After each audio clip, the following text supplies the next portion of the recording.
Djemt të moshës 13 vjeçare në Shqipëri janë përfshirë për herë të parë në programin kombëtar të vaksinimit kundër virusit të papilomës humane, që në ditët e para të këtij viti ka nisur aplikimi i vaksinës kundër HPV-s tek djemt të moshës 13 vjeç, si një hap i rëndësishëm në politikat e parandalimit të sëmundjeve infektive dhe onkologjike. Ministria e Shëndetësisë dhe Mbrojtjes Sociale përcolli mesazhin e doktoresh Rovena Dajës, drejtuese e programit të vaksinimit pranë Institutit të Shëndetit publik. Sipas mjekes, virusi papilomës humane nuk prek vetëm vajzat. Përvoja ndërkombëtare tregon se vaksinimi të dyja gjinive çon në më pak infeksione dhe hedh bazat për eliminimin e kancerit të qafës së mitrës. Human papilloma virus është një infekcion viral e cila mund të shkaktojë sëmundje, lezione prekanceroze, madje në të ardhmen mund të shkojë deri në kancer, jo vetëm tek vajzat, por edhe tek djemt.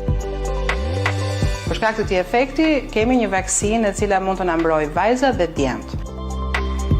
Për 1 nëntorit 2022, në vendin tonë vaksina në kuadër të kalendarit kombëtar të vaksinimit aplikohet tek vajzat 13 vjeç.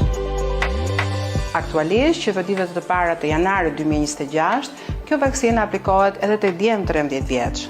Prindër, shkoni dhe vaksinoni djemt dhe vajzat tuaj 13 vjeç sipas kalendarit kombëtar të vaksinimit. Vaksina aplikohet falas në të gjitha qendrat shëndetësore.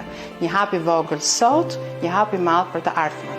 Nga të dhënat zyrtare të operatorit të shërbimeve të kujdesit shëndetësor, gjatë vitit 2025 janë kryer në të gjithë vendin rreth 9363 vaksina tek vajzat, ndërsa nga muaji janar i këtij viti për herë të parë ka nisur vaksinimi edhe tek djemt.